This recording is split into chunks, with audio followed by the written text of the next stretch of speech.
Bonjour et bienvenue sur la chaîne Madeleine et Philibert. Nous sommes le dimanche 9 mars et je profite d'un rayon de soleil. D'ailleurs, vous le voyez là sur mon épaule, il y a du soleil qui passe à travers les stores. Voilà, j'espère que ça ne va pas gêner pour la vidéo. Mais donc voilà, je voulais en profiter pour faire une petite vidéo et vous montrer les dernières réalisations. Là, il y en a quand même deux importantes.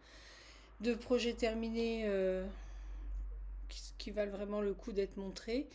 Donc voilà, je me présente pour les nouvelles qui arriveraient sur ce podcast.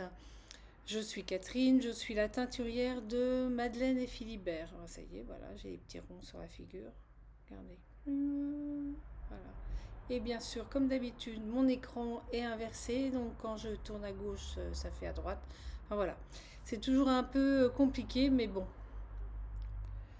on va faire au mieux. Donc, je viens vous présenter. Donc, cette chaîne parle de tricot. Et principalement à 99% des laines que je teins, donc de la marque Madeleine et Philibert. Et donc là, je viens vous montrer, c'est déjà le premier projet terminé, enfin le dernier projet terminé, c'est le Alpine Bloom de Kathleen Hunter. Alors, normalement, c'est le modèle été qui est proposé avec des manches courtes. Vous voyez, normalement, il a des manches courtes. Et donc là, moi, j'ai pris l'option, donc en fingering, mais j'ai donc pris l'option manche longue.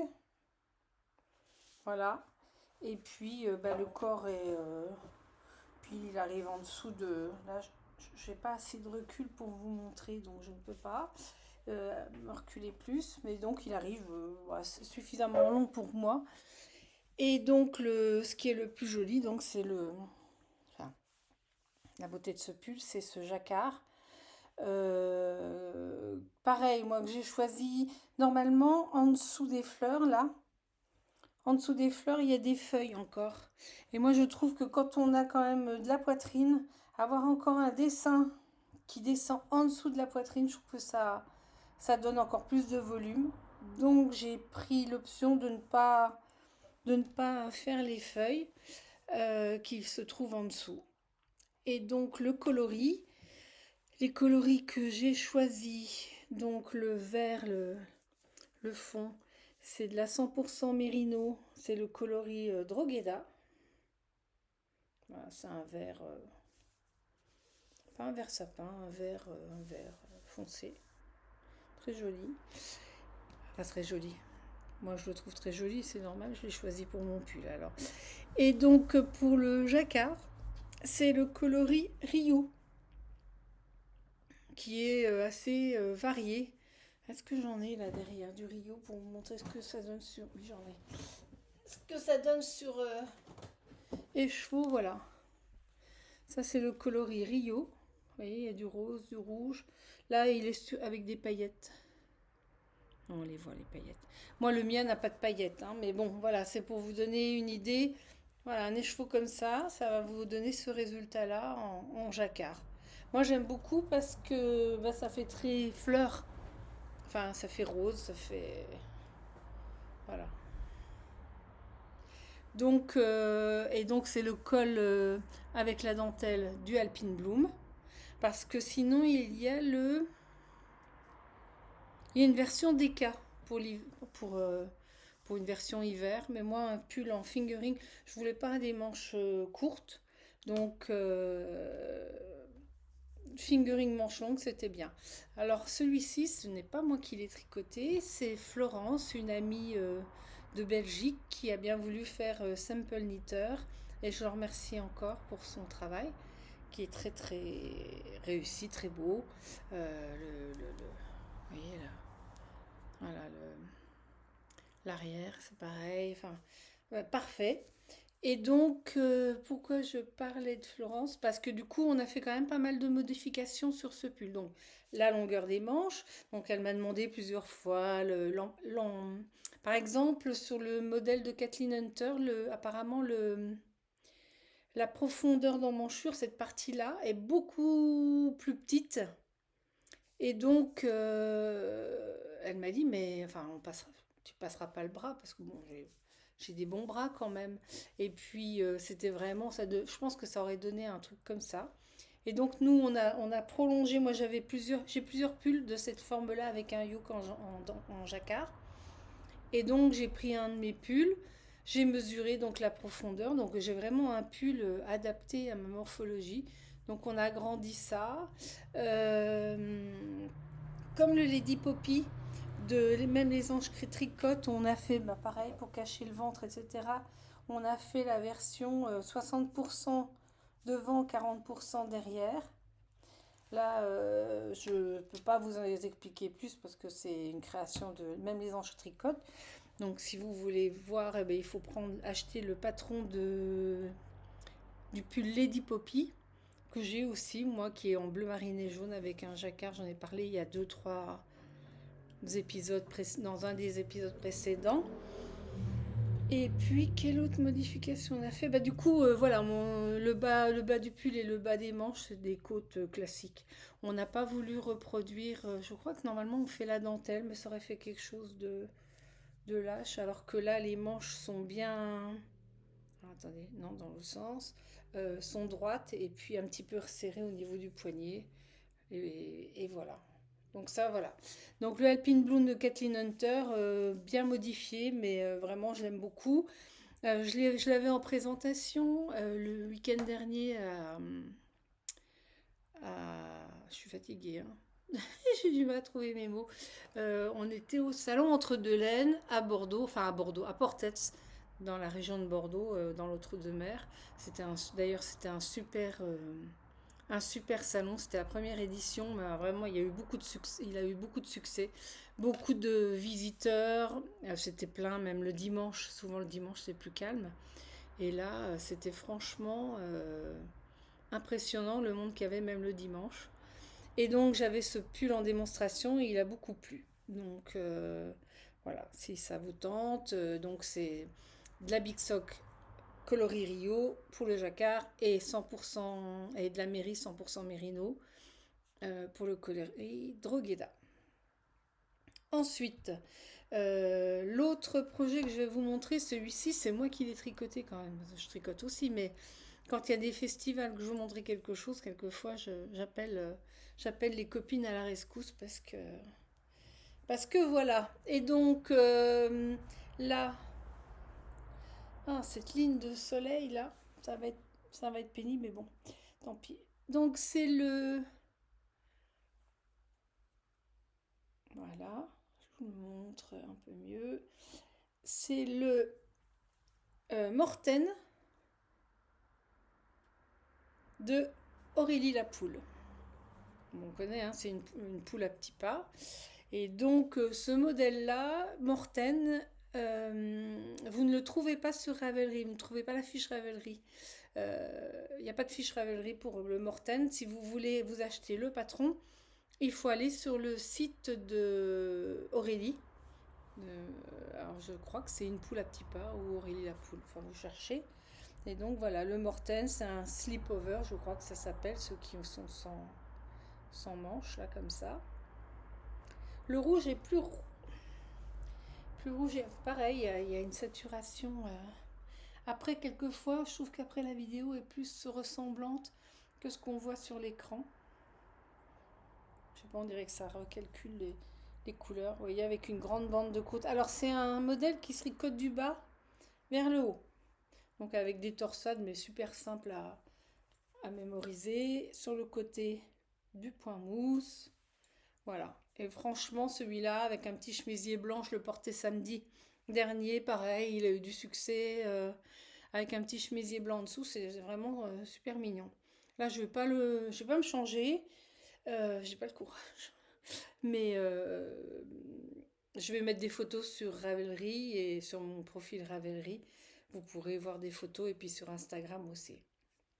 Donc celui-ci, je l'ai tricoté en aiguille 4 ou 4,5. Je crois que c'est 4. 4. Parce que je tricote. J'ai fait comme le modèle. Alors est-ce que c'est 4 ou 4,5? Je ne sais plus. Bon, après, ça dépend de la tension de chacun. Et j'ai donc utilisé deux écheveaux de Big Sock. Oui, c'est de la Big Sock. De toute façon, il faut deux écheveaux de fingering. Moi, je crois que c'était de la Big Sock coloris Pékin. Et du mohair. Deux écheveaux de mohair coloris Pékin. Voilà. Ouais, il est vraiment très beau. Enfin, moi, j'aime beaucoup ce modèle. Franchement, je le trouve très chic, très. Avec ses torsades et ses petits trous là, cette dentelle. Vraiment, il est superbe. Et puis, moi, je l'avais vu à l'époque sur une cliente qui l'avait fait en jaune. Pareil, il était superbe. Et je pense, et en crème, il doit être magnifique aussi, en couleur très naturelle. Voilà, donc ça, ce sont les deux tricots terminés. Et ensuite, je vais vous montrer mon encours qui n'avance pas beaucoup. En revanche, il est bien d'actualité parce que au mois de mars, c'est le jaune pour l'endométriose. Et donc, moi, je suis en train de tricoter. Oui, l'envers, il est là. Le Sonia. Soniati. Je vous le noterai là, en bas. De. Ankestrick. Non, c'est pas ça. Si. Je ne sais plus. Parce que je me suis décidée comme ça à me lancer dans le podcast sans vraiment regarder avant mes notes. Donc voilà. Donc il est jaune. Il est. Vous voyez, il y a plein de points de blé là sur les côtés pour souligner le raglan. Et ensuite, vous retrouvez le point de riz voilà, sur le côté. Ça sera des manches courtes avec des côtes au bout. Voilà, bon, il est en cours, quoi. Je trouve que par contre, le col est pas très. Il va être assez près du cou. J'espère que ça va pas me gêner. Je le trouve assez petit au niveau de l'encolure. Mais après, voilà, quoi. Et donc, je le tricote en Meritancel, qui est une laine parfaite pour les projets printaniers, parce que c'est une laine douce et un peu fraîche. Donc c'est Merino et tencel, le tencel étant de la pulpe de bois, ce qui donne une sorte de viscose mélangée à du mérino. Mais c'est vraiment une base vraiment très agréable pour le printemps-été. Donc voilà, ça c'est le Sonia. Je crois que c'est le Soniati de Ankestrick. Il faut vraiment que je vérifie, je vous noterai. Et il va être vite fait, hein, ce podcast. Enfin, avec moi, en général, c'est toujours vite fait. Je prends jamais trop le temps. Moi, je détaille pas trop. Je vais à l'essentiel. Et puis à vous après d'aller sur Ravelry pour voir mes projets et pour voir exactement comment je les ai fabriqués. Alors là, maintenant, donc le dernier projet, ce sont des chaussettes. Elles sont à l'envers parce que j'aime bien tricoter. Euh, Attendez, j'ouvre mon petit lama. J'aime bien tricoter en ayant le jacquard vers l'intérieur. Je trouve que du coup, la tension des fils est pas mal. Et donc, enfin, je pense que vous l'avez reconnu quand même. C'est le modèle des chaussettes pop, du livre Chaussettes pop à tricoter, un truc comme ça, de Charlotte Stone. Et d'ailleurs, c'est le modèle qui est en couverture. Alors, normalement, le fond est rose, un peu comme rose clair, avec des cœurs rouges. Et moi, alors je sais pas pourquoi, moi, le rose et le rouge, l'association des deux couleurs rose et rouge, bof, je suis jamais très fan. Je sais pas pourquoi, il y a comme ça, comme le noir et le bleu marine, moi j'ai du mal aussi, donc voilà. Et donc j'ai choisi de le tricoter avec le fond en coloris Munich, donc vous voyez c'est un gris très clair. Ensuite ce rose là, celui-ci, c'est Bombay, donc j'avais un reste de, il me restait un reste de Bombay, donc voilà, le voilà.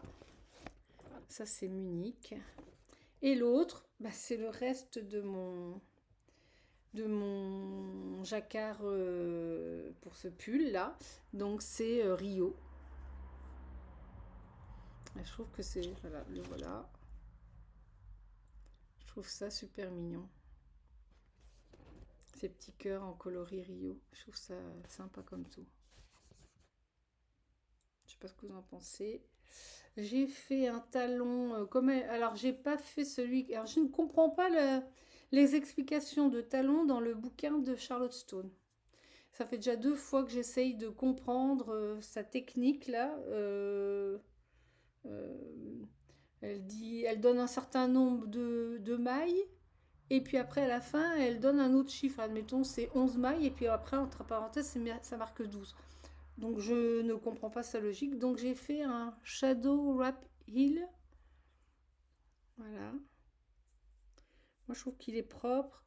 L'angle, il n'y a pas de trou. Des deux côtés, il n'y a pas de trou. Vous voyez là, il n'y a pas de trou. Là. L'autre côté non plus. Et pour savoir comment faire le Shadow Wrap Heel, je suis allée sur YouTube voir la vidéo de Claude Tricot. Vraiment, quand j'ai besoin d'une vidéo explicative d'un point de tricot, je vais sur Claude Tricot parce que vraiment, elle explique très très bien. Elle prend le temps, c'est bien filmé. En plus, en cadeau, on a le petit accent canadien qui vient rajouter un petit dépaysement. Moi, j'adore. Voilà, j'adore l'accent canadien. Je trouve ça, je sais pas, j'aime bien. Donc voilà. Donc elles avancent tranquillement. Là, pour le moment, j'avance sur celui-là. C'est vraiment ma priorité. Et puis après, les petites chaussettes comme ça. Voilà. Voilà, ça c'est vraiment toutes les choses que je voulais vous montrer. Bon, il n'y a pas grand-chose, mais il y a quand même 2 en cours et 2 projets terminés. Et puis je voulais pas avoir trop de temps entre 2 podcasts. Je ne sais même pas le combienième c'est celui-ci. On verra bien au montage. Qu'est-ce que je voulais vous dire d'autre? Ah oui, alors donc, là on est le 9 mars.